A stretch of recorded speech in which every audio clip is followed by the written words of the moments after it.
Heavy rain. Wow, the water here is very full, huh? Gotta get on the shelter. Wait up. Hello guys, this is Steve and welcome back to my channel. So yeah, as you probably saw in the title for the video, I am leaving Singapore for good this time. I know I just came back from going to New Zealand just a few weeks ago, but you know, I had been kind of planning to go back for a while. So yeah, I have lots of mixed feelings now that things are all done and dusted and really confirmed to leave. I first came here in 2009 when I was just a young man at an age of 24 years old.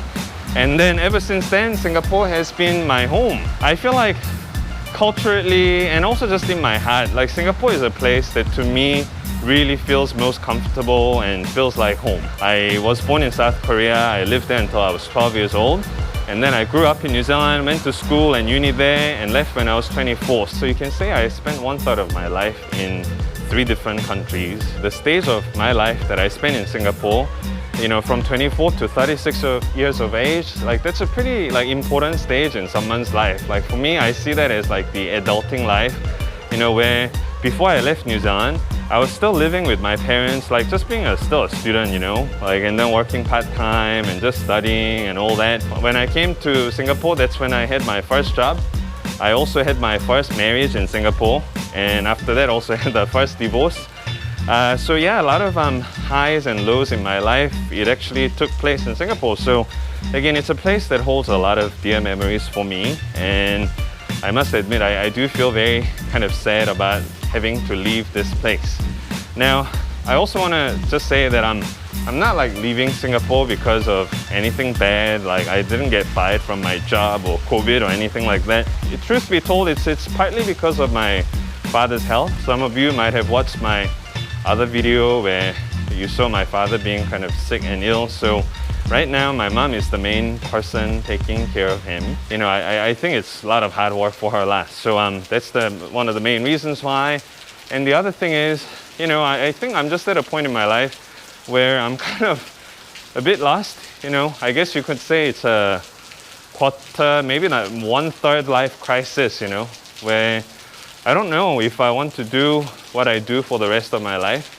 And I think it's a good opportunity for me to like really slow down and reset and decide how I want to live the second half of my life. I'll be leaving, by the way, in about 3 months' time. That's not really a whole lot of time. You know, 3 months can go by really, really fast. And just trying to enjoy every moment of living in Singapore while I can. So I've run out of place to walk to. So, you know, having been to New Zealand just a few weeks ago, it definitely made me realize, you know, New Zealand is obviously a very, very different country, and there will be quite a few things that I will miss. So I thought today I will share some of the things that I will miss the most when I leave Singapore. So let's get the obvious ones out of the way. I think the number one and the most obvious thing that I'll miss is, of course, the food. You know, the food in Singapore is just really, really amazing. You know, especially, and I'm not talking about like any food, but especially the hawker center food. Like where else can you go to a food court like the ones in Singapore and then have like hundreds of choices of dishes available at a price that's like less than $5? I really don't think there's many places on earth where you can do that. Okay, maybe Malaysia and some of the Southeast Asian countries can, but you know, Singapore is just very different. And also, I don't think it's an overstatement to say that I've actually come to Singapore because of food. Because what happened, right, was when I was in university, I had a close friend of mine, his name was Aaron, and he was actually from Singapore. So until I got to know Aaron, like the only Asian or Chinese food that I used to have was the Korean food that my mom will cook for me at home, or the Chinese food that you get from those takeaway places, which isn't like real Chinese food. But when I met him, like he took me to all the restaurants and, you know, stalls that were selling Southeast Asian food. And that's really the first time that I got to have things like laksa, you know, mee goreng, char kway teow, you know, duck noodles, duck rice, all these things. And it just opened up like this whole new world that I never knew about before. And every time we would go and eat these kind of food, like Aaron would say, you know, Steve, if you go to Singapore, like this is so much better. If you go to Singapore, this is only like $3 only, $5 only. So I had this like fantasy of Singapore being this like food paradise. Throughout my uni years, I've always like planned to visit Singapore, and I finally managed to do that when I actually finished my degree. And I remember visiting my first hawker center in Singapore. It was in Tiong Bahru. I was actually staying over at my friend's house, was staying in the Central Green Condo there. And when I got to his house, it was past 11 p.m. And after I unpacked everything, and it was already past midnight, he's like, "Hey Steve, do you want to go and eat some supper?" So he took me to this food court just downstairs from his house. And that's when I really had my first experience of hawker center here. So I remember ordering like char kway teow and satay and a bunch of things that day.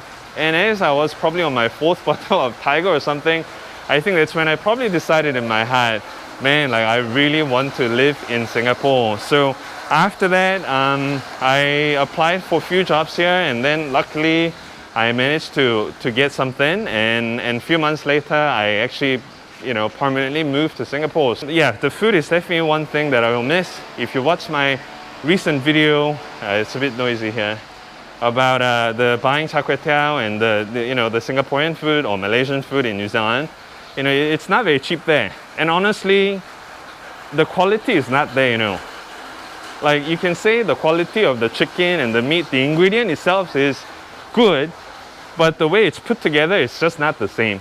So the food, I will confirm plus chop miss a lot. And the other thing for me personally is the authenticity of Korean food that's available in Singapore. Obviously, I was born in Korea, so I love Korean food and soju and beer. Quality and the authenticity of the Korean food that's being sold in Tanjong Pagar or most of the Korean restaurants, it's really legit, man. It's almost the same as having them in Korea. Yeah, it almost sometimes, I feel like there's no need to go Korea to eat food. I mean, of course, on the downside is that in Singapore, some of the restaurants in Tanjong Pagar can be very, very expensive. But I think as a treat to have every now and then, I'm very happy to have that option here. Okay, and the second thing that I'll miss the most is, of course, Singlish. Okay, so some of you have commented that my English is a bit funny, and then it's like Singlish with an accent. I think that's because I really love Singlish. Even when I met Aaron, like I used to find his like accent for some reason, very like comfortable and then nice to listen. Like, can you imagine how happy I must have been when I first came to Singapore? I remember taking a taxi to my hostel in Little India at that time, and then I just desperately tried to sound like Singaporean and try to absorb the Singlish as much as I can. I don't know why, but for me, I just find the accent like very, very cute, especially when girls say things like ho or ha, la, like I don't know. I just really like it. But also, I like how simple and easy it is to speak in Singlish to express anything, Like many unnecessarily words out of English, you can just cut out. And then you can say very few words and like say exactly what you mean. And also based on like the tone and the pitch that you're saying it in. So I love that efficiency. I feel like it's something that I just cannot let go. And then I have a feeling that even when I go back to New Zealand, I will probably continue to speak this way for a long, long time. So I'll definitely miss English. Now, the third thing that I'll miss the most is the public transport. Like I think Singapore is already very well known in the world for having really the best and very efficient public transport system, including the MRT system and the buses, and I guess you can count Grab and taxi as part of the public transport also, right? I remember when I first came here 12 years ago, the only MRT lines that we had were the green line, red line, the purple line. And at that point, Circle Line opened like a year or two after I came to Singapore. And look how many MRT lines and stations are there now. It's crazy how fast things have developed in Singapore with that side. And now, like, I don't even know the names of all the stations, Last time I used to know. I feel like there's no place you cannot go, unless it's Pulau Ubin, that you can go by taking train. Like that to me is like bloody amazing, So I'll miss having access to public transport like this in Singapore. And the number 4 that I will miss in Singapore is the people and the culture. This like multicultural society that we live in and how harmonious it is. In Singapore, you have like Chinese, Malay, and Indian, and Eurasians, and then, you know, as you guys all come across together as Singaporeans, regardless of your cultural or religious background. And I feel like there is something very, very unique and great about Singapore because, you know, even New Zealand is considered like a multicultural society, but, you know, there's no harmony like you do in Singapore, you know, and there's also no like racism here between different races. You guys come together as like Singaporean first. Actually, I think I saw someone like say, like, you know how in the States they will say like Chinese American or, you know, like Korean American or Irish American or whatever, like, but you know, your race comes before American. But in Singapore, like, it's Singaporean Chinese, Singaporean Indian, Singaporean Malay, you know, like Singaporean comes first. And I feel like that is something that's very special and again unique to Singapore, and I love having that harmony. Sometimes like you see like the mosques built next to like, you know, church or built next to like a Chinese the Buddhist temple. So seeing sight like that in the beginning for me was really eye-opening and quite surprising. So I will miss like not experiencing any racism. Don't get me wrong, not to say like New Zealand is like a racist country. It's a very, very nice place. A lot of people are very, very nice towards different races. They're very tolerant and welcoming to foreigners. But you do get, you know, instances of people doing stupid shit. But in Singapore, like, you never ever get that.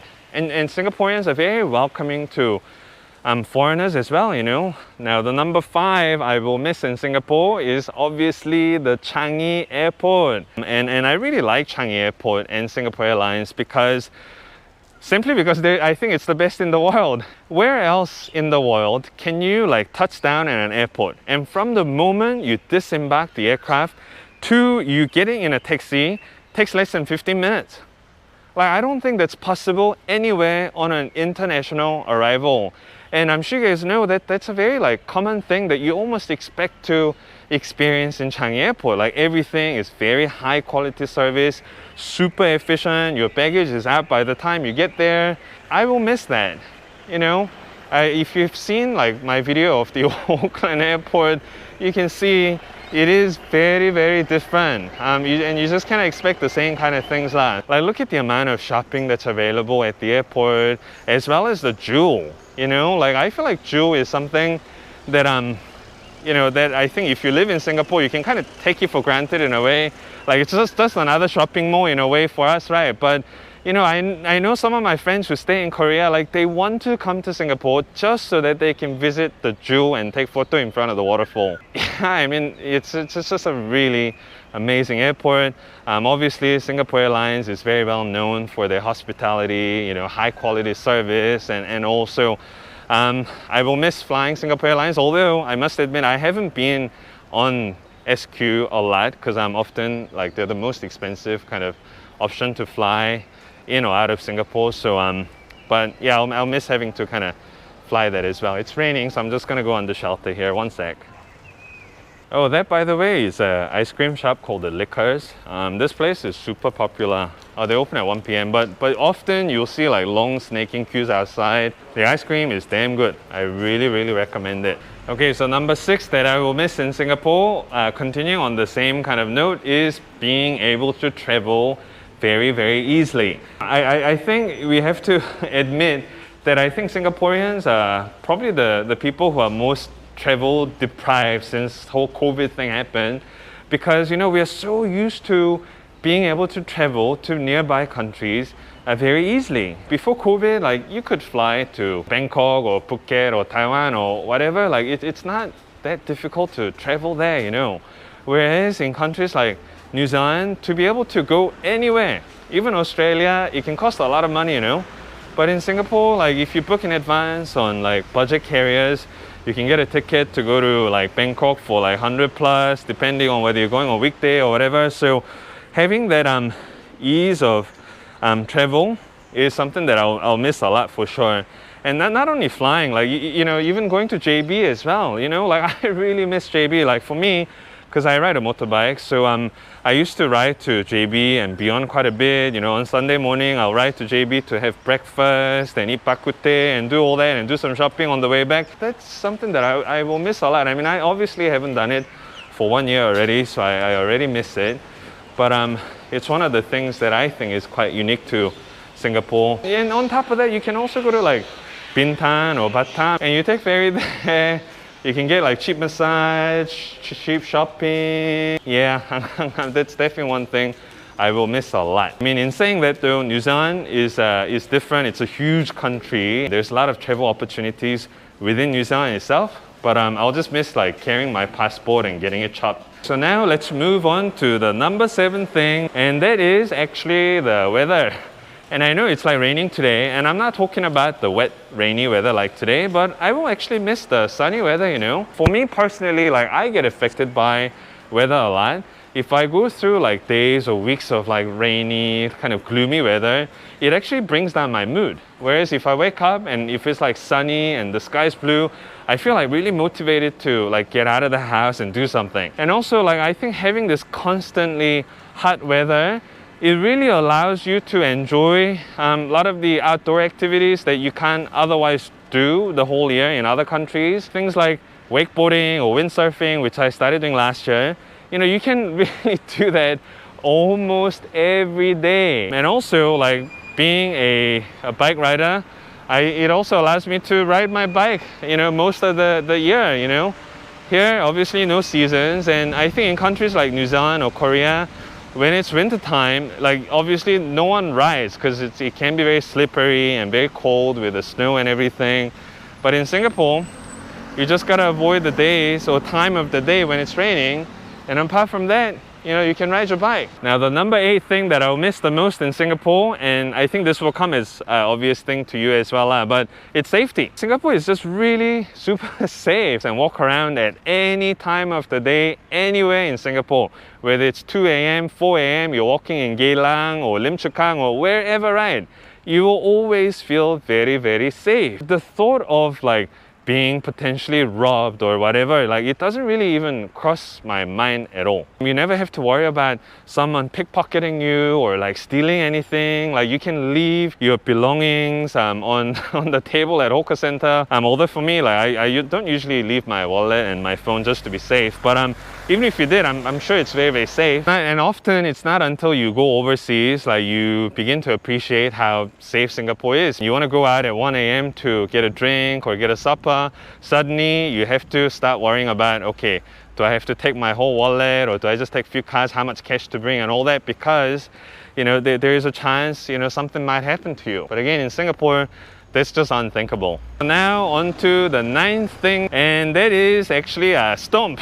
Now I know Stomp is not like as popular as it used to be, and it's very different now. Reading like these gossips and articles on Stomp is what really helped me to get familiar with the local culture when I first came here, and I just really enjoyed reading all the gossip back in the days, you know, when they used to feature things like, you know, like Riz Low, you know, Booms. I wonder what she's doing right now. It used to be a lot more juicy. I don't log into it as much because it's just not the same, you know. And then you also have other media outlets like Mothership or, you know, what else, like SK. I'll miss reading all that kind of things. Okay, now I think I'm gonna have to go to the void deck because it's raining a bit too much now. I think I was on number 10, right? So the 10th thing that I think I will miss the most, I'll just wait for someone to pass by because I get quite nervous when I feel like there's other people listening or looking at what I'm doing. There's no one around me. Good. So yeah, the number 10 thing that I'll miss in Singapore is shopping. I don't think I'm like a huge shopping person, but you know, I like to sometimes buy clothes that I like or gadgets that I like. And if you want to do that in Singapore, it's quite easy for you to get these things at a relatively cheap price. For example, the GoPro that I'm using, if you buy that in Singapore, it's about $600, but in New Zealand, guess how much the same thing will cost? Like $900, which is equivalent to maybe about 850 Sing. And in Singapore, like you have lots of other places where you can buy them as well. Like you don't have to buy from Best Denki or Challenger. You know, if you go to like Sim Lim or go on Carousel, there's lots of other ways for you to get these things still brand new at a much cheaper price than those retail shops, right? And I'll definitely miss carousel as well. I will not miss dealing with the low ballers there. But you know, sometimes like it can be quite annoying, like the low ballers, you know. I've been looking at buying souvenirs or memorabilia for me to bring back to New Zealand. So I'm looking at getting things that really to me represent Singapore, like coffee cup that you get at coffee shop. You know, like the cup that you drink kopi, the beer mugs that you get when you order beer in a hawker center, those kind of things. So yeah, I think carousel is great. New Zealand also don't have like a lot of the shop that's available in Singapore. For example, there's no IKEA in New Zealand. There's also no Decathlon. So there's no Uniqlo also. I'll definitely miss shopping. So there you go, guys. That's the 10 things that I will miss the most when I leave Singapore. Obviously, there's a lot more things that I will miss and that I haven't added to the list, but you know, I'll just miss this country a lot. And as I said in the beginning, it's a place that really, truly feels like home in my heart. And I am very sad to leave and certainly look forward to coming back here hopefully one day. As I said, I have just about 3 months left. You know, I don't want to like go back to New Zealand and then think, oh man, I wish I did that or I should have done that. So I'm going to start a new video series called the SG Bucket List, where I'll be doing things that I really enjoy doing and just documenting, like, you know, myself doing it so I can watch it later on and share with you guys. Or try out things that I was too scared to do or I never just had a chance or made time to do in the past. If you have any kind of ideas or thoughts on the things that you think I should try, otherwise I will regret, please let me know. Leave them down in the comments and I would really genuinely love to try those things out to make my last 3 months in Singapore just really as enjoyable, as memorable as possible. Alright, so now that's done and dusted, I'm gonna go and eat some lunch. I'm freaking hungry, man. But hey guys, like with the SG bucket list thing, like please help me out because I obviously have some things that I want to do, but there might be things that I'm just not aware of, and maybe you can recommend me those things. You know, I'd love to try those things out before I leave, man. It's my last 3 months here, so help me out, please. Okay, but at the same time, like nothing crazy or like scary. Yeah, I don't want to do like the bungee jump at Sentosa or what. You cannot say those things, okay? But anything else, I'm very open to doing it. You know, I've been thinking like maybe, ooh, well that looks good. Everything is available, very nice. Hey, hello. One fish. I tried the sweet and supple. Going to dig in and eat my lunch. Thanks for watching, everyone. Bye-bye.